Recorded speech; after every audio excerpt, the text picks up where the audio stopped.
Hello and welcome to the weekly daily.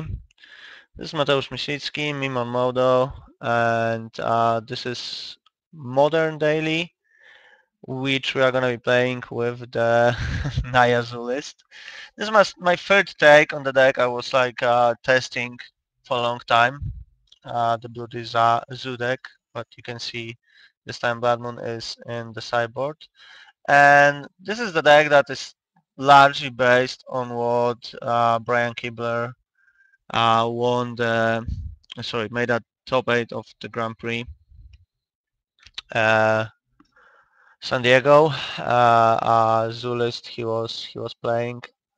I think recently he made an article about this deck, and I got a mention in it, which is pretty nice from Brian. So the deck idea is my deck idea had the main Blood Moon and was like based on it largely. Brian is not basing on the Blood Moon as much. He has the 6 dogs, I had 7, and 2 Lotus Cobras, which I had 0, to like accelerate to the more expensive stuff, which is a little different in my deck than he was playing. He was playing 4 Smiters, 4 Knight of the Reliquary, and 2 Kitchen Things. I added a third Things.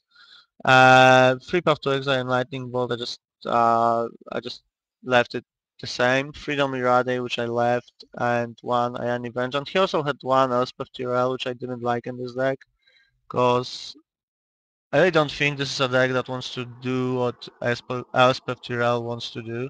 Sorry, Elspeth the Knight Errant wants to do, which is sitting on the board and just making a 1/1 and then just possibly pumping it at some point. And he had 3 Thundermaw Hellkite. I preferred 2 Thundermaw Hellkite and 1 Batterskull. Uh, just because I think that Batterskull is a really good card. It's very good against aggro, but it's also pretty good against control. Uh, as in when you Blood Moon them, choke them, or even just play like a Planeswalker or 2, you can then just finish them up with Batterskull. Just go bigger than them. Then there's Mana Base, and the main addition that Brian Kibler made, and which I really like, is Keswick Wolfram. Because this deck had problems with champ blockers. Uh, Sometimes you couldn't get through wall of roots in pod. So this actually deals with this problem quite well, and people also don't expect it yet. So it has really good role in it. In the deck. Brian's version didn't have Gavoni Township, but I like it in this deck, especially as I'm playing 3 Kitchen Things. And it also traded my Raging Ravine for the Cheetah Village, which I left. He had 1 more like utility land. He had the, uh, the Horizon Canopy, but I didn't like it. I think this deck is taking enough pain anyway. And drawing a card of a land isn't really what it wants to do usually. It usually works on a little mana, and then it has like those 2 mana sinks anyway. So I just didn't want it. It has 11 fetch lands. My versions had 12 to even 13 when I was playing the what's it called, the step links.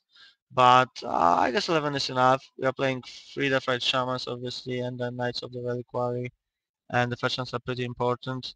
It has 3 forests. Brian version had 2 plains, 2 forests, but I'm not playing Elspeth, and I think that forests are like much more important than plains. This one made plains, and there's like all the Naya duels, Double Stomping Ground, Temple Garden, and Sacred Farm, and Blood Script for the Fight Shaman activations, obviously. So this is the main deck. The idea of the main deck is pretty simple. This is like a good stuff deck. Deck that wants to play a dog, then maybe play a Smiter, then follow up with a Planeswalker, and then maybe finish up with a Fundamental Hellkite. Its idea of dealing with the combo and control is in the sideboard, which is completely different on my side than Brian had. I think the only common cards we had is like 2 Stony Silence and 3 Blood Moon. Stony Silence is very good against a lot of decks. It's very good against eggs. It's very good against Tron. You sometimes get to play against Affinity also, so it's definitely a card. But all the decks I mentioned aren't as popular lately, maybe except eggs. I have some, like a lot of additional hate against eggs, so I haven't seen a lot of Affinity, and I haven't seen any Red Green Tron, so I cut Stony Silence to 2. I'm playing 2 Choke, mainly because this deck has really bad matchup against eggs, and lately after eggs winning the Grand Prix, I'm kind of afraid I'm gonna be bumping into them a lot. So I wanted to have a lot of sideboard options against eggs. There's Choke, there's Stony Silence, there's Tormod Script, so I'm like siding 7, and there's even Spellskite just to protect Stony Silences. So I'm siding quite a lot of cards against them they have to deal with. They just can't win when I have them.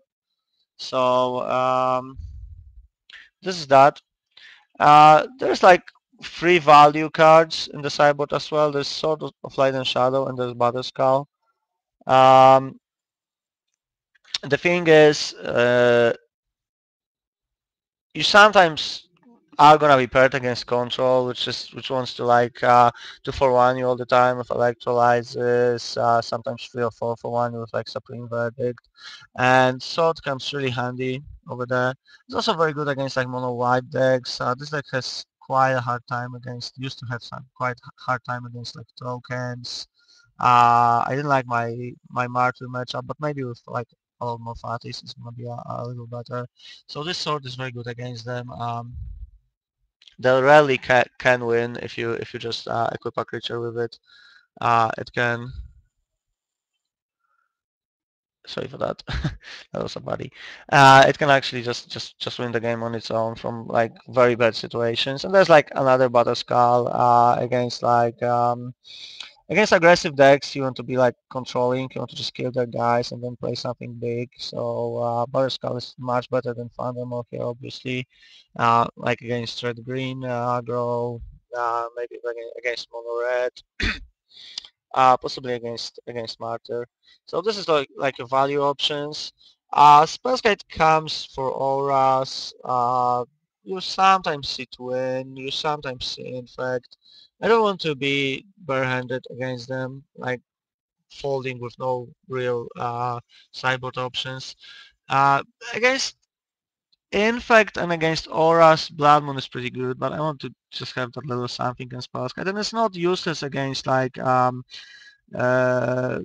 decks that you want to hate out with permanents, like Stony Silence on the eggs or Blood Moon on the Escape Shift. You then just side it in with Spellskite and you have that extra permanent they need to bounce before they can bounce your hate card, which is what hurts them exactly.